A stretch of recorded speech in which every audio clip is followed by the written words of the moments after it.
There has definitely been drama here in the kitchen. I went away for, I think it was 6 or 7 days, came back to find this. My cabinet coming straight off the wall.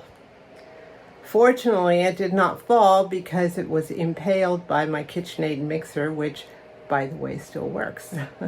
Plus, there's a shelving unit right there that kind of kept it afloat. But when I got close to it, I could hear this strange cracking noise, which meant that this was a temporary solution.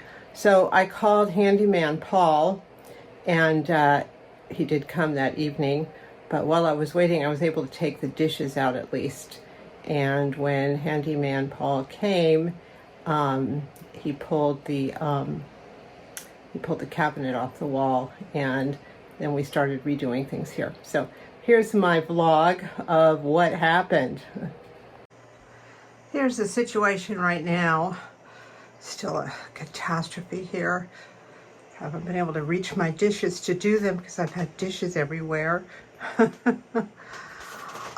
Paul has another cabinet he was going to put up here that would fit perfectly, but I think I'm going to do open shelving because it'll give me more space and more accessibility, being that this is a corner shelf, and I've been beginning to see what is getting lost there in the corners.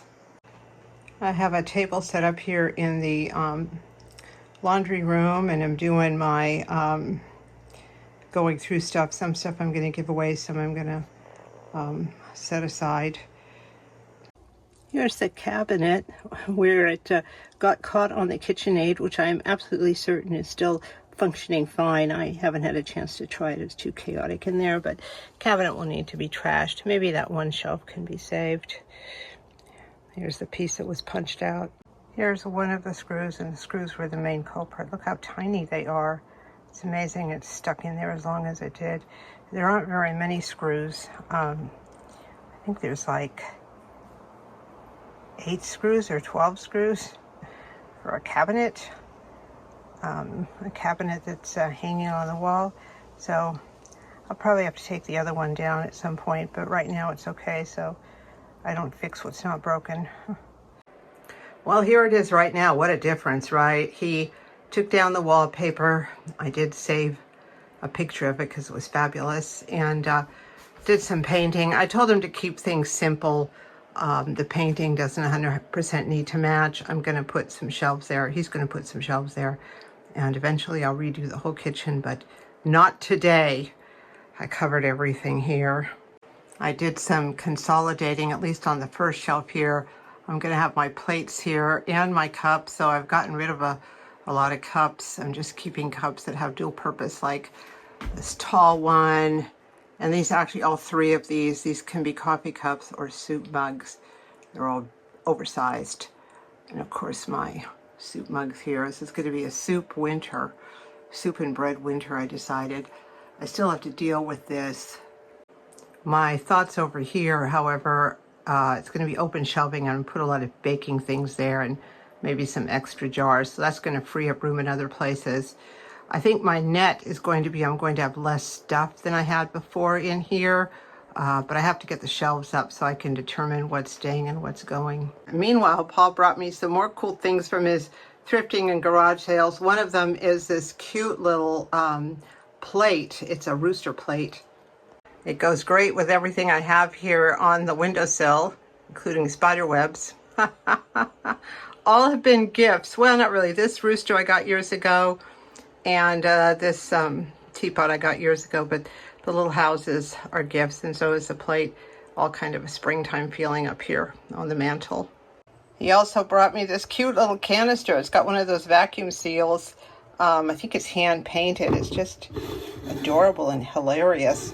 I love it. So anyway, I put some bagged tea in there, some tea that gets used a lot. I was going to just take it out at Christmas because it's kind of Christmassy, but I like it and I'm going to use it. He also brought this matching oversized pitcher, which is kind of fun. Maybe I'll use it for a vase or putting things in it for Christmas or something. I'm sure I will figure something out. Maybe I'll put tea in this too to have here on the counter. And finally, this nice cool Starbucks mug. It's a 16 ouncer, And I was just telling him when he brought this that I'm trying to get a lot of all-purpose things in here. So I have coffee mugs, and I don't have a lot of bowls, but I do have big mugs that can either be oversized drinks like cold drinks or soup or whatever. So this is perfect. It's adorable. I love Starbucks mugs. They always do a good job on the quality on their mugs, thermoses, etc. And here are odds and ends. Some of these are going to go on the baking shelf. Some of these are going to go in a box and taken away. I won't know until I get the shelves up and I can actually do this. So here's Paul contemplating putting up some shelves. We decided to put shelves up and shelves along the whole length of it.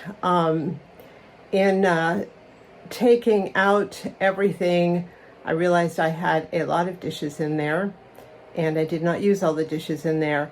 I had enough dishes for 6 or 8 people to come and eat, and usually I have 2 to 3, maximum 4. And I thought if I'm going to have more than 4 people, I'm going to have paper plates and paper cups because it's such an unusual event. It's an event of maybe twice a year. So all those extra dishes have either gone into storage or have been dispersed, and I've just kept the dishes I like the most and the ones that I'm more likely to use.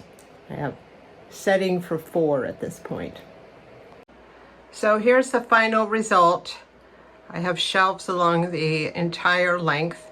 Paul had these shelves already, these kind of wire shelves, metal shelves. He's a junk hauler, so he has everything all the time. But I've basically used this for lighter things. Again, the earthquake situation here. So I have baking items that I use frequently, and my funnels and my scoops and things like that, and mortar and pestle, napkins and towels. And up here I have my light insulated lunch baskets or lunch bags, and then here I have some yogurt containers. I use these for some food storage, but basically I use them for food compost, and I throw all my food compost in there and toss it in my compost pile. When it gets yucky, I toss it out and grab another one from up here. And here I have some of my reusable plastic bags and reusable food storage items. So I'm happy with this. I'm going to have to be really mindful of keeping things clean up here. I've got a lot of spiders and spider webs, and they like this room. So I'm gonna have to pay a little bit more attention to that, and I will probably have to rinse these items out before I use them anyway. But I feel the kitchen is now a great deal more accessible, useful, and I've taken out a lot of stuff I don't use. So that's been good. Perhaps one day I will have a kitchen remodel. I'd love that. I'd love more storage. Things are not efficient in here, but for now this is good enough. And this crashing down cabinet was kind of a little bit of a blessing because I got rid of a lot of stuff that was not necessary. It gave me an opportunity to see what I'm actually doing here and what I use things for, and it's opened up space for things I use all the time that I had to jam into cabinets. So that's where I am right now. Thank you so much for watching.